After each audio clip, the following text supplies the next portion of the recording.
Welcome to this Rick and Morty episode breakdown and review. We are back with another episode of Rick and Morty, which continues to be, I think, possibly one of the best seasons in quite a while.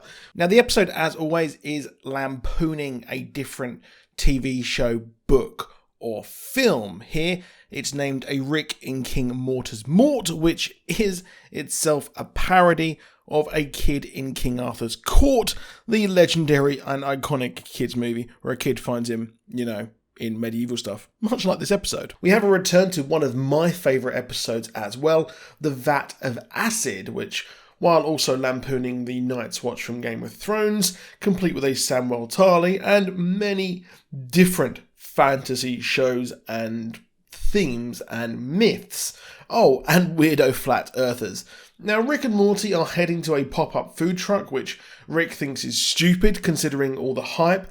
I'd be inclined to agree. I ain't waiting all that time for Instagram braggable food. Just get me a McDonald's pound menu. But we found out later the truck pays people to wait in line, which, yep, that actually happens in real life. Morty, as a good guy, helps some knights pick up their food, and Morty is asked to join them. He's offered a sword, which in almost every fantasy movie and show is accepted without hesitation, but Morty just wants a normal experience of queuing up for his fancy food, but others are like, hey, cool, free sword. I mean, I'd be like, free sword as well. They're badass.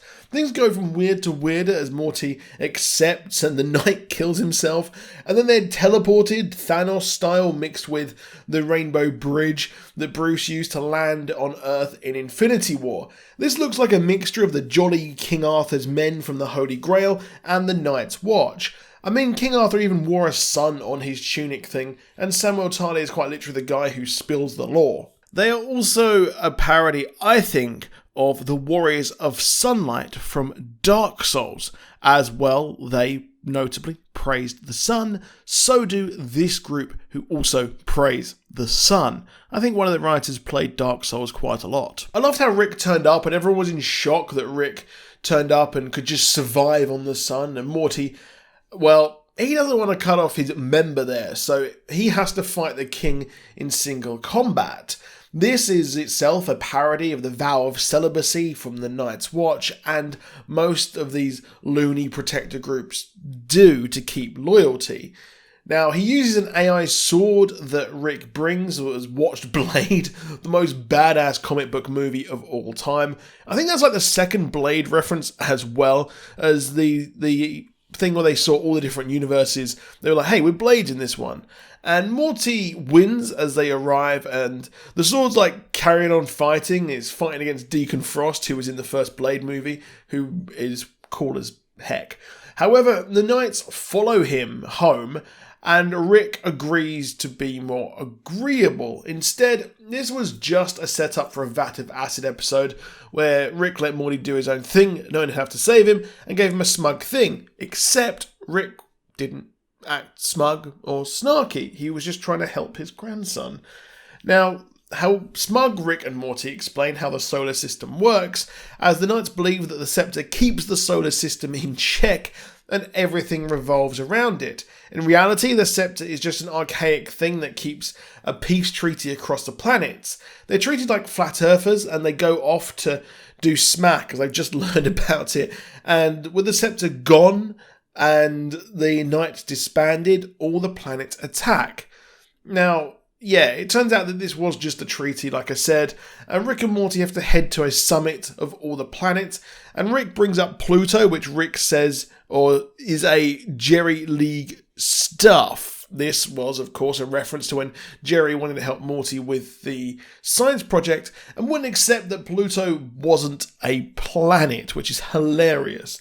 Each of the planets are their own parody, with Mercury being a sort of Greek-Roman myth, Mars being a John Carter of Mars parody, Venus with their creepy vampires, and we have others like Saracens from Earth, and many others. We also have a seer, which is a reference to the Norns of Norse myth, and she even has the bones there as well, and her eyes are sealed shut.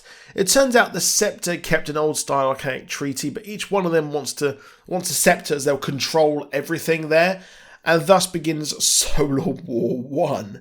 Goodbye Blue Sky by Pink Floyd plays as they fight, and just like World War 1, the technology evolves, and we even see mustard gas which was used heavily in World War 1.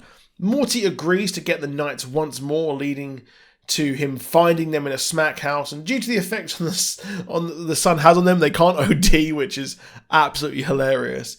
He's given a shiny fake penis to cut off, as he says to the Knights he will, and with the scepter, the war will end after they started to attack Earth. Hilariously, he has to go to airport scanners to prove that he chopped his cock off, but the third was the Norn Seer, which really did crack me up. But the pair, being found out, jump into the sun and sacrifice themselves as Samuel Tarly tells the story of what happened. What is big in this episode is how Rick was nice. Unlike the vat of acid, he wasn't snarky or smug when Morty did wrong. He simply wants Morty to try on his own, then help him when it's too much for him. I'm interested to see where this nice Rick goes, as ever since portal travel ended, the multiverse has closed for business, and evil Morty went off over past the event horizon. He's been a great grandfather, which really worries me because, well, yeah, I'm worried he's going to have a bad time.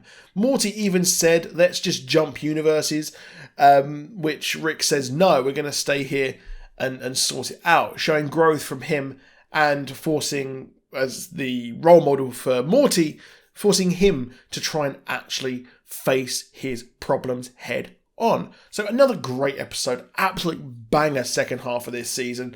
Less incest this half of the season as well, but as a whole, the whole season has been pretty good. But that is it for this video. Please drop a like down below. Do subscribe with notifications on if you want more from us, and I'll see you soon, and goodbye.